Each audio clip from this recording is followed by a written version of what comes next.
Hello. Welcome to Fall Asleep Tales, where we unwind, we dream, and we softly drift into sleep. Tonight's tale shall be told by yours truly, Arthur, the Bard. I'm honored to spend this quiet time with you tonight. Let the world outside fade away. Settle in, get comfortable, and allow tonight's gentle tale to lead you into a peaceful, restorative night of rest. If falling asleep feels impossible, you don't have to face it alone. My ebook offers simple, effective methods to help you unwind and sleep better. Many have already experienced amazing results. Find the link in the description and start your journey to restful nights. I'm also working on creating a new bedtime ebook.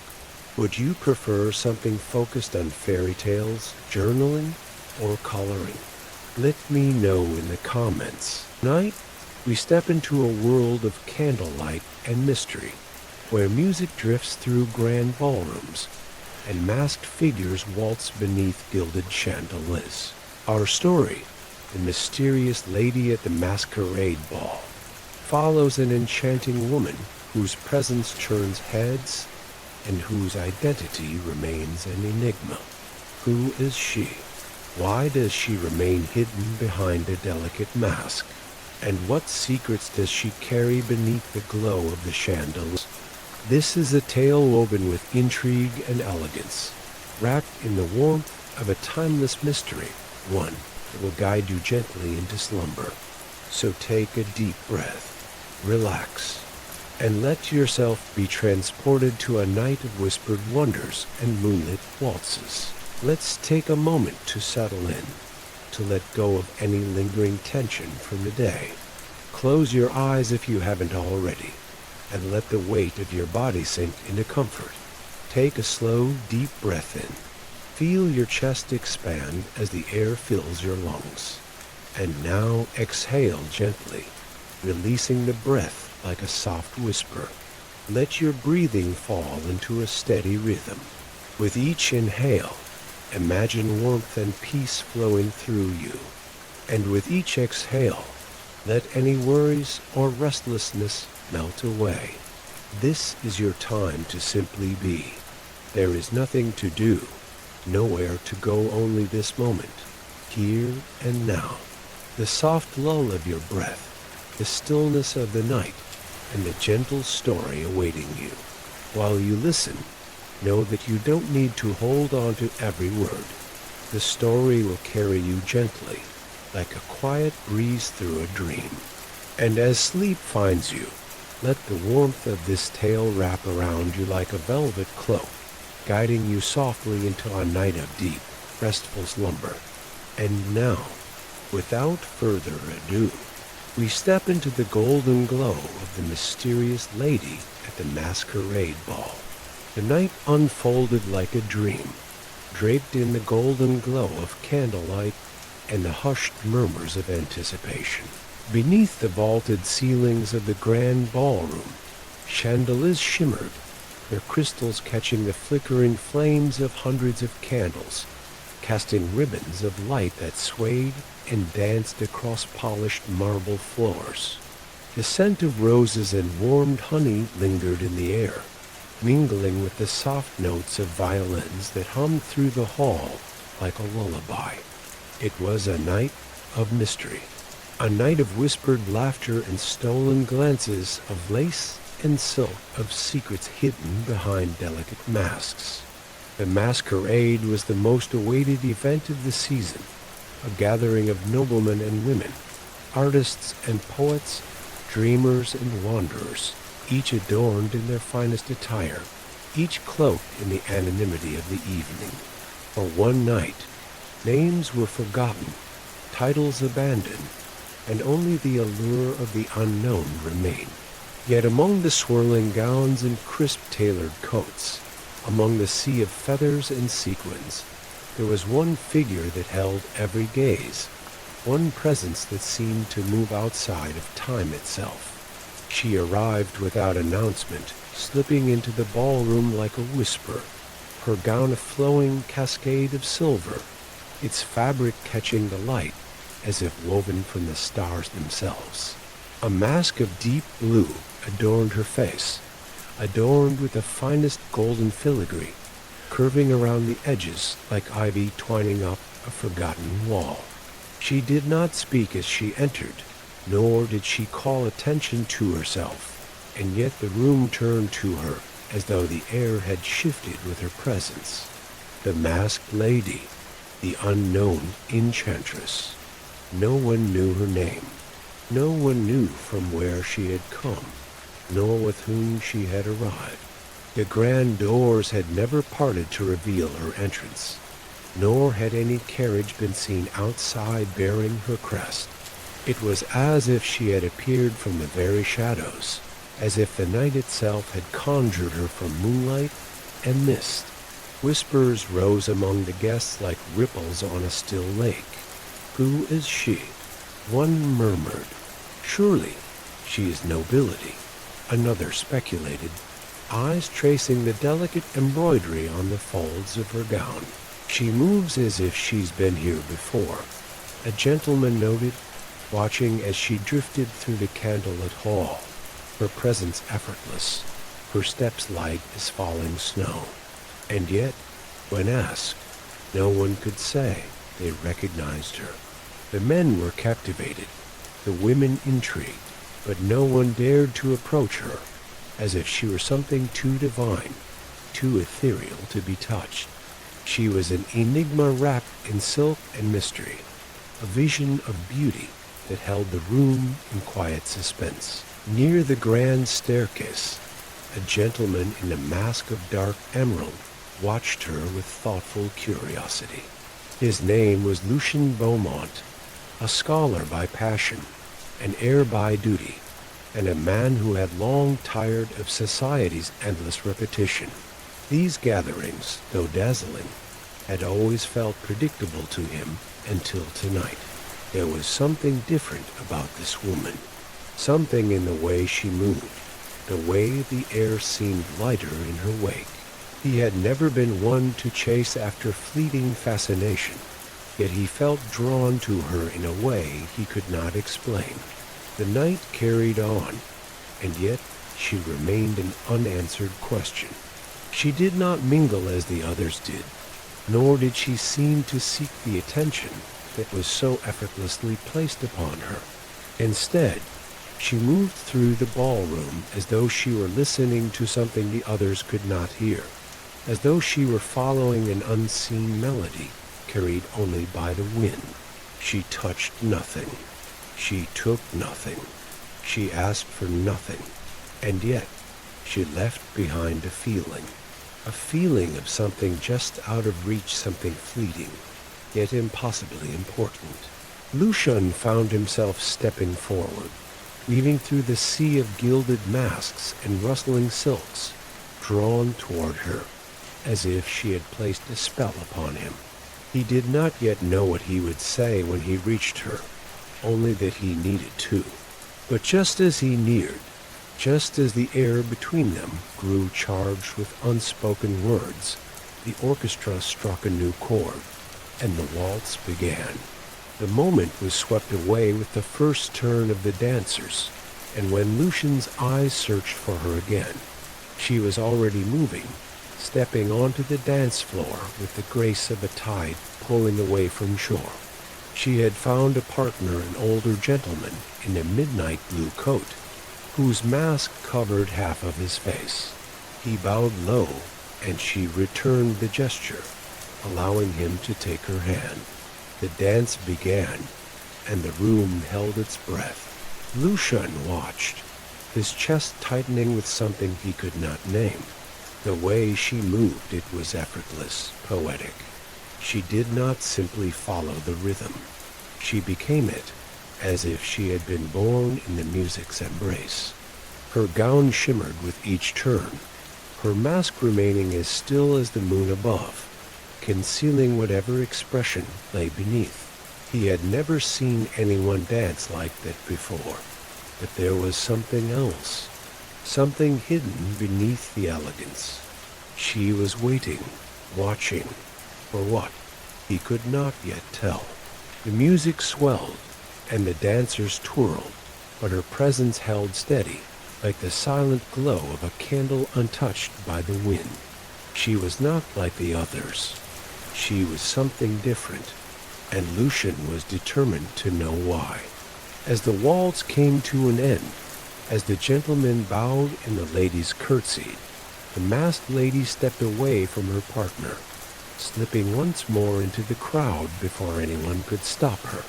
Lucian searched for her, weaving through the murmuring guests, but she was already gone, as if she had never been there at all. But something remained.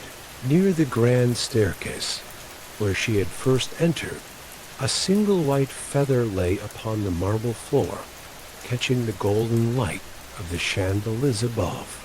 Lucian bent down, picking it up between his fingers. The texture was impossibly soft, impossibly light, as if it were not truly of this world. And in that moment, a thought whispered through his mind.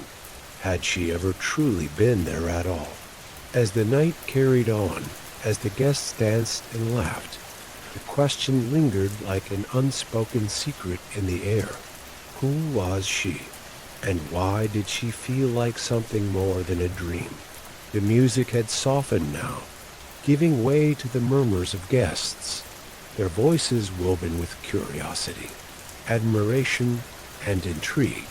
The ballroom remained alive with movement, the fluttering of gowns, the clinking of crystal goblets, the hushed laughter of nobles exchanging secrets behind their masks. Yet, amid all the splendor and candlelit decadence, there was only one thought in the minds of those gathered: the lady in the mask. She had left as swiftly as she had arrived, her presence lingering like the fading scent of a rare perfume, unforgettable, yet impossible to hold. Lucian, standing near the grand staircase with a white feather still caught between his fingers, felt the weight of an unsolved mystery pressing upon him. He turned the feather over in his palm.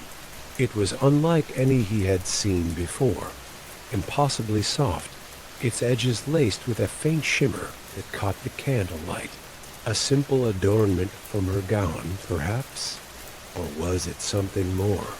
The lady, came a voice behind him. Lucian turned to find Lord D'Estaing, a man of wealth and title, known less for his wit and more for his indulgence in gossip. His mask was golden, his attire impeccable, though there was always something about him that made Lucian wary. "You're thinking of her too, I see," Lord D'Estaing said, swirling the wine in his goblet. "How could one not? Such beauty, such mystery," he chuckled, shaking his head. "Do you know, some say she isn't of this world?" Lucian raised an eyebrow. "You believe that?" "I believe in many things." D'Estaing leaned in slightly, lowering his voice.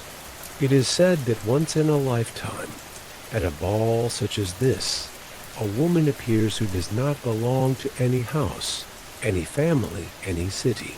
She comes dressed in the finest silks, her presence more enchanting than any noblewoman's, and she dances as if she moves between realms. No one knows her name. No one can find her again after the night ends." Lucian frowned. "A superstition, a legend," D'Estaing corrected. "One that has persisted for decades, perhaps centuries." He smirked, sipping his wine. "But of course, it is likely just a romantic tale, a fancy for poets and dreamers." Lucian did not reply, because, for all his logic and reason, he could not deny the sensation that had crept into his bones since she had vanished. The way the air had felt different when she entered. The way the chandeliers had flickered, just slightly, as if owing to her presence. The way the music had felt softer when she danced, as if the notes themselves had bent to her rhythm. He turned away from disdaining and made his way toward the far end of the ballroom, where velvet curtains draped over grand arched windows. Beyond the glass, the night stretched endlessly, silvered by moonlight, as if waiting for something or someone to step beyond the walls of the masquerade. Had she left? Had she disappeared into the night as mysteriously as she had come? A thought took root in Lucian's mind, quiet but insistent. Perhaps she was still here. His gaze swept the edges of the ballroom, past the twirling couples and the whispered exchanges of masked nobles. If she had slipped into the shadows, if she had chosen to watch from a distance rather than vanish entirely, where would she have gone? His feet moved before his thoughts caught up, leading him toward the darker corners of the grand hall, where the gilded light of the chandeliers softened into golden pools upon the floor. The corridors beyond the ballroom were quieter, lined with heavy velvet drapes and candle sconces that flickered as he passed. It was here, away from the spectacle and the music, that one could breathe, could think.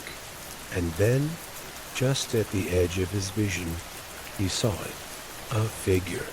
She stood near a marble column, half shrouded in shadow, her silver gown barely touched by the warm glow of candlelight. She was still, as if listening to something just beyond the walls of this world. Lucian hesitated, his breath catching. She had not left. For a moment, neither of them moved. Then slowly, as if sensing his presence, she turned. Even in the dim light, her masked eyes met his, and something flickered between them, a current, a silent understanding, a moment suspended in the hush of the corridor. Lucian stepped forward, careful and measured, as though approaching something sacred. "You disappear so easily," he murmured. "As if you are not meant to be found." The corner of her lips lifted, barely a smile. "Perhaps I am not." Her voice was soft, smooth as silk, laced with something distant, something untouchable. Lucian's heart beat steadily, yet each second felt stretched, slow, as though time itself had bent to her will. "Who are you?" he asked. The lady tilted her head slightly, studying him. "Does it matter?" Lucian exhaled a quiet laugh. "It does." She regarded him for a long moment, as if measuring the weight of his words. Then, with slow elegance, she stepped closer, the distance between them narrowing like the final note of a waltz. "Tell me," she said, her voice just above a whisper, "why do you wish to know?" Lucian searched for an answer, one that made sense. But the truth was, he wasn't certain. He only knew that he had never seen anyone like her before, never felt the world shift so imperceptibly around another person. "You are a mystery," he admitted, "and I have always been drawn to mysteries." Something softened in her expression, just slightly. Then she reached up, her gloved fingers ghosting along the edge of her mask, as if contemplating whether to remove it. Lucian felt his breath still, but then footsteps echoed down the corridor, and in an instant the spell was broken. The lady turned away, slipping back into the shadows with effortless grace. Lucian stepped forward, reaching instinctively, but she had already melted into the dim light, disappearing into the folds of the masquerade. All that remained was the hush of the corridor, the flicker of candlelight, and the question she had left behind in the air. "Why do you wish to know?" And though the night continued, though the music played on and the world spun beneath the glow of chandeliers, Lucian could not rid himself of the thought that had rooted itself deep within him. He had to find her again. He had to know. For mysteries such as these do not simply vanish into the night. They wait, patient as the stars, until the moment is right to be revealed. The night stretched on, gilded in candlelight, alive with the soft rustling of gowns, the chiming laughter behind delicate masks, and the whisper of waltzing feet against polished marble. The masquerade continued in its glittering rhythm, but for Lucian, the music had changed. The night no longer belonged to idle conversation or light-hearted spectacle. It belonged to the woman in silver, the mystery that had brushed against his reality like a fleeting dream. And now she was gone again. He had seen her only moments ago, a vision half hidden in the hush of the corridors, her voice as soft as silk, her presence like something woven from moonlight. And just as quickly, she had vanished, slipping between the shadows, leaving only a lingering question in her wake. Why do you wish to know? Lucian had no answer, only the certainty that he could not let the night end without finding her again. The masquerade was vast, spilling beyond the grand ballroom into the gardens beyond, where the glow of lanterns shimmered like fallen stars among the hedgerows. The terraces overlooked the city, the rooftops bathed in the silver of the moon, and beneath the cover of night, guests moved between rooms and balconies, their laughter echoing in soft waves through the corridors. She could be anywhere, or perhaps she was nowhere at all. Lucian moved through the gilded sea of masks, searching, watching. He passed lords and ladies, poets and artists, all reveling in the anonymity of the evening. But she was not among them. Then, just as he neared the far end of the ballroom, the violins began a new melody, soft, lilting, laced with something unspoken. The final waltz of the evening. Lucian turned, and there she was.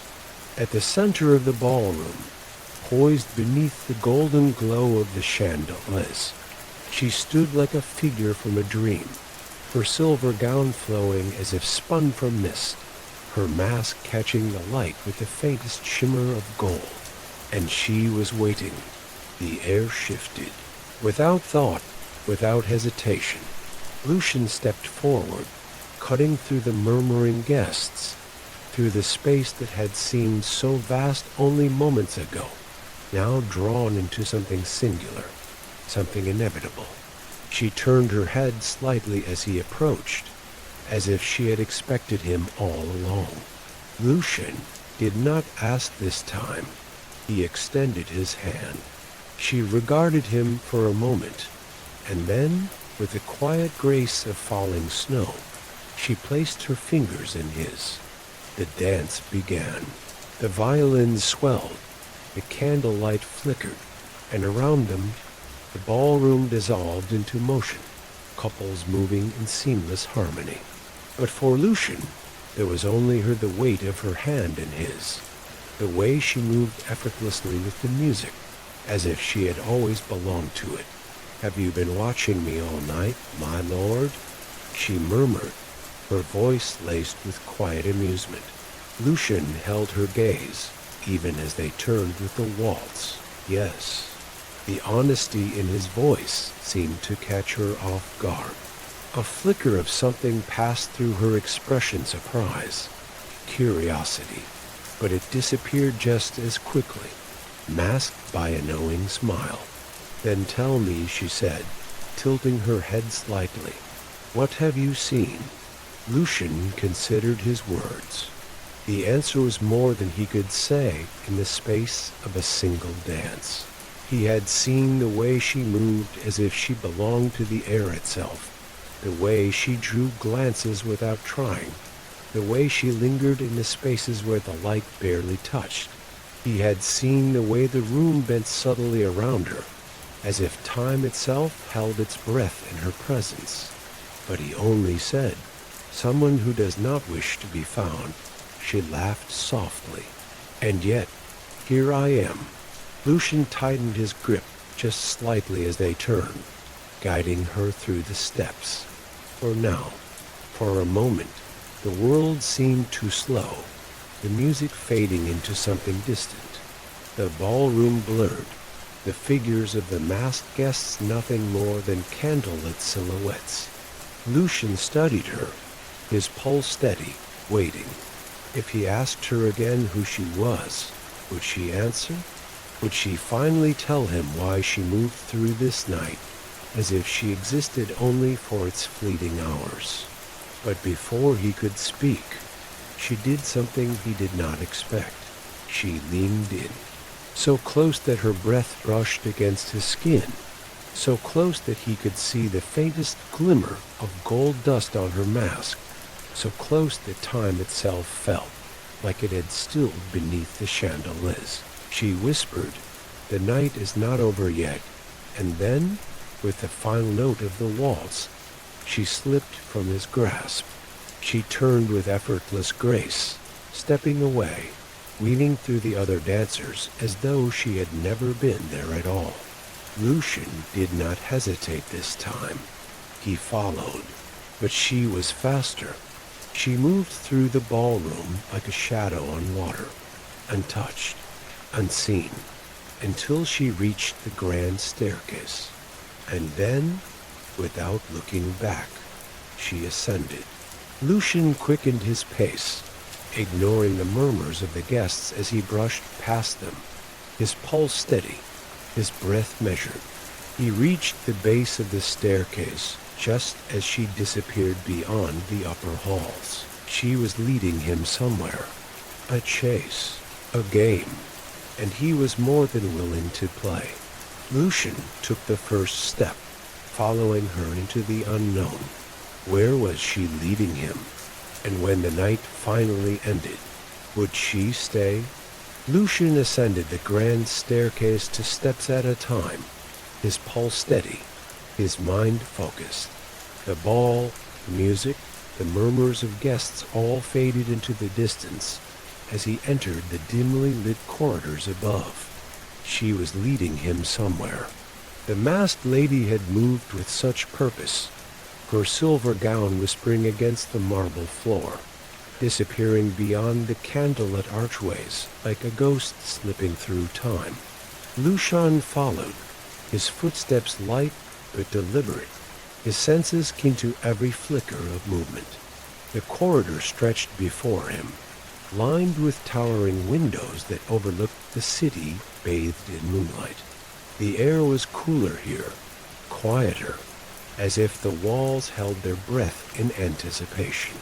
And then, there just ahead, a glimpse of silver. Lucian's heart quickened. She stood at the end of the hallway, half turned toward the window, her hands resting on the gilded railing of the balcony beyond. The moon framed her in pale light, painting her silhouette with something almost unreal.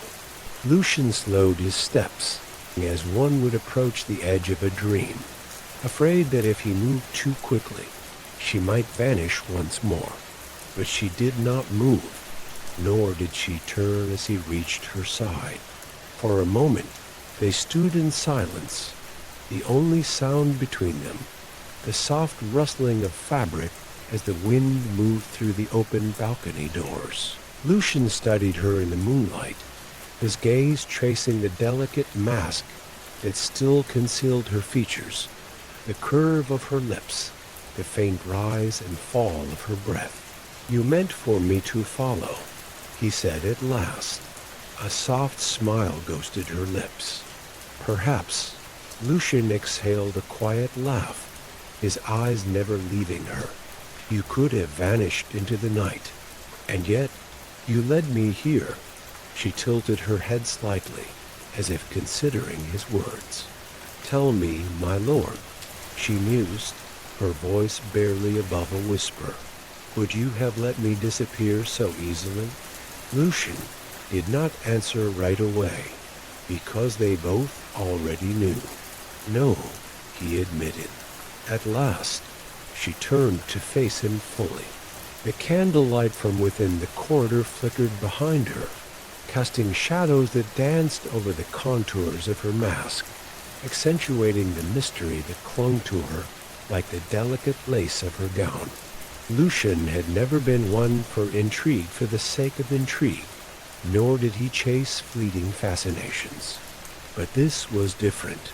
This was something deeper, something that had threaded itself into the very fabric of the night, woven into the hush of the music, the gleam of candlelight, the slow waltz beneath gilded chandeliers. She was the only part of this masquerade that felt real, and he needed to know. "Who are you?" he asked, his voice quieter now. The wind stirred between them, cool and soft. She did not answer right away. Instead, she reached up, her fingers ghosting over the golden filigree of her mask. Lucian held his breath. Then, with a quiet exhale, she lifted it away. The moment stretched, weightless, suspended between one heartbeat and the next. The mask fell away, revealing a face both unfamiliar and yet hauntingly, inexplicably known. Her skin was luminous in the moonlight, her features delicate yet strong, her eyes deep, knowing holding something ancient, something infinite. Lucian felt a pull, something he could not explain, as if the air itself had thickened, drawing him toward something beyond understanding. She watched him, waiting, and then, in the stillness of the midnight hour, she spoke. "My name is Isolde," she murmured. The name curled through the air like a whisper of a forgotten melody, something almost lost to time. Lucian repeated it, tasting the weight of it on his tongue. "Isolde." She nodded once, her gaze steady. It should have been an answer, but somehow it only birthed more questions. "Why are you here?" he asked. For the first time, something flickered in her expression, something close to sorrow. "I am here," she said softly, "because I was meant to be." Lucian frowned slightly, the words settling over him like a veil. "Meant to be?" She hesitated, her fingers brushing against the balcony railing. "Do you believe in fate, my lord?" Lucian exhaled a slow breath, watching her carefully. "I believe in choices," he said at last. "I believe in moments. And I believe that some moments change us forever." Isolde studied him for a long time. Then, slowly, she stepped forward, closing the last of the distance between them. Lucian did not move. She raised a hand, soft, gloved fingertips grazing lightly against his cheek, a touch so delicate it sent a shiver down his spine. "You are right," she murmured. "Some moments change us forever." Lucian parted his lips to speak, but the words never came, because in the next breath, Isolde was moving past him, back into the corridor. Lucian turned sharply, watching as she stepped into the dim candlelight. She met his gaze one last time, and then, just as the bell tower in the distance struck midnight, she was gone, vanished into the hush of the masquerade, leaving only the whisper of her name in the air, Isolde. Lucian stood in the silence, his heart hammering against his ribs, the cool night air wrapping around him like a ghostly embrace. And for the first time in his life, he knew with absolute certainty he had to find her again, because this was not the end. This was only the beginning. The echoes of the midnight bell faded into the night, each chime dissolving into the hush that followed. But Lucian stood motionless, his pulse steady yet urgent, as if his very heartbeat had aligned with the mystery unfolding before him. She was gone, not lost in the crowd, not hidden behind the shimmer of silks and shadows. Gone, as though she had never been there at all. Isolde. The name lingered in the air, woven into the candlelight, carried by the whispers of the masquerade. But it was not just a name, it was a key an invitation into a story that had begun long before this night, long before he had first laid eyes upon her beneath the chandeliers. Lucian turned sharply, his gaze sweeping the corridor. The golden sconces cast a flickering glow along the arched hallways, but she was nowhere to be seen. Only the lingering scent of jasmine and night air remained, a ghostly trace of her presence. He moved forward, swift but controlled, searching. She could not have simply vanished. Could she? The masquerade continued below, unaware of the mystery that had unraveled in its upper halls. Laughter drifted through the vast ballroom. Glasses clinked, and the orchestra played its final waltz of the evening. The world spun on, unaware that a moment had just slipped through its fingers like a handful of falling stars. Lucian reached the end of the corridor, where an open doorway led to a balcony overlooking the gardens below.